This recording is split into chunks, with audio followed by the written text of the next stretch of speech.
Hi friends, welcome back to my channel. তো আজকে আমি আরও একটি নতুন রেসিপি নিয়ে হাজির হয়ে গেছি। তো আজকের রেসিপিটা অন্য রকমের।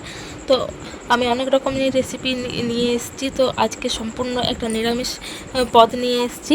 নিরামিষের দিনে এই রেসিপিটা থাকলে আর অন্য কিছু আপনাকে খেতেই মন যাবে না। তো আজকের রেসিপিটি দেখে না। আজকের রেসিপিটি হলো পেঁপের আলু সয়াবিন ছোলা কলাই দিয়ে তরকারি। তো ওই জন্য দেখো, পেঁপে আর আলু আর ছোলা কলাই আমি ভিজিয়ে রেখেছিলাম আগের দিন রাত্রিবেলা। তো ওগুলো আমি কেটে নিয়েছি, ডুমো ডুমো করে কেটেছি। দিয়ে আমি সেদ্ধ করতে বসিয়ে দিয়েছিলাম। গরম জল দেখলেই তো তোমরা ফুটছে, তার মধ্যে আমি ওগুলো দিয়ে দিয়েছিলাম। দিয়ে প্রায় 10 মিনিট লাগলো সেদ্ধ হতে। তো সেদ্ধ হয়ে নামিয়ে দিয়েছি। তো সয়াবিনগুলো আমি নর্মাল জলে আমি ভিজিয়ে রেখেছিলাম 10 মিনিট। তো 10 মিনিটের মধ্যে ভিজে গেছে। তো ওগুলো অনেক বড় সয়াবিন ছিল, তাই আমি হাফ হাফ করে কেটে নিয়েছিলাম। তারপরে তেলে ভেজে নিলাম। সামান্য ভাজবেন, বেশি ভাজবেন না।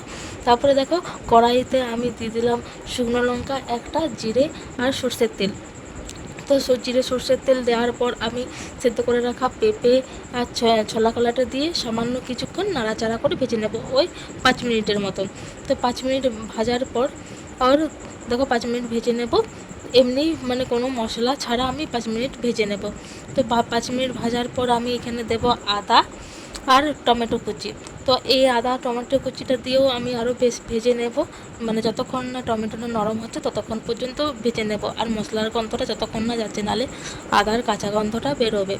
তো তারপর ভাজার পর আমি দেব ভেজে রেখেছিলাম সয়াবিন। তো সেই ভেজে রাখা সয়াবিনটা দিয়ে আরও 3 মিনিটের মতন ভেজে নেব। তারপর অ্যাড করব গুঁড়ো মশলা।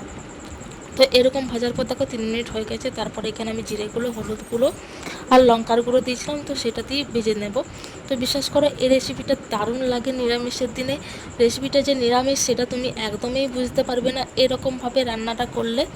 তো এই একটি একটি রেসিপি দিয়ে তোমার এক থালা ভাত খাওয়া হয়ে যাবে, অন্য কোনো কিছুর প্রয়োজন নেই। বাড়িতে ট্রাই করে দেখো। আর রেসিপিটি ভালো লাগলে অবশ্যই লাইক কমেন্ট শেয়ার করো। তো তোমরা কিন্তু কমেন্ট করছো না, তো তোমরা কমেন্ট করবে যে রেসিপিটা কেমন লাগলো। তো প্লিজ বাড়িতে ট্রাই করো। তো দেখো, এসব কিছু কিন্তু ভালোভাবে মশলার সাথে, গুঁড়ো মশলার সাথে ভাজতে হবে, নাহলে কিন্তু গুঁড়ো মশলার কিন্তু কাঁচা গন্ধ বেরোবে। তো ওই জন্য এই কাজটা কিন্তু অনেকক্ষণ ধরেই করতে হবে।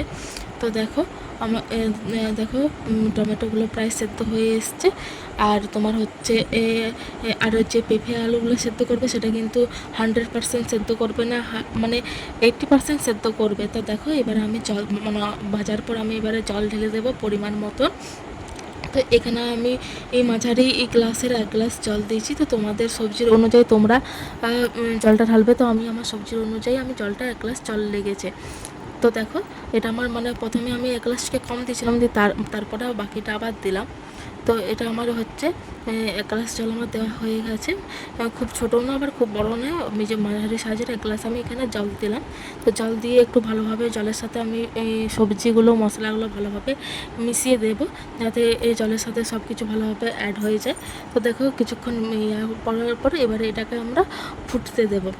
তো ফোটার জন্য আমরা অপেক্ষা করব। তো এবারে যেটা দিতে হবে, যে আসল জিনিসটা লবণ। তো আমি কিন্তু প্রথম থেকে লবণ দিইনি, শুধু পেঁপে আলু সেদ্ধ করার সময় লবণ দিয়ে সেদ্ধ করেছিলাম। ওই জন্য আমি এখানে মানে একটু কম লবণ ব্যবহার করছি, কারণ আমার যেহেতু পেঁপে আলু সেদ্ধ করার সময় লবণটা দেওয়া ছিল। তো দেখো, ফুটে উঠেছে। তো এবারে দেব আমি এই 1 চামচের মতন গরম মশলা। এখানে আমি এই গুঁড়ো যে গরম মশলাটা সেটাই ব্যবহার করছি। তো তোমরা যদি গরম মশলা যদি বেটে দিতে চাও সেটা আরও ভালো। তো আমি এখানে গুঁড়ো গরম মশলাটাই ব্যবহার করছি। তো দেখো, গরম মশলাটা আমি ভালোভাবে এই পেঁপে আলুর তরকারিতে ভালোভাবে মিশিয়ে দেবো। তো দেখো, এবার আর কিছুক্ষণ বাদে, তো যখন মানে তরকারিটা হয়ে যাবে, তো দেখো আমার তরকারিটা হয়ে গেছে।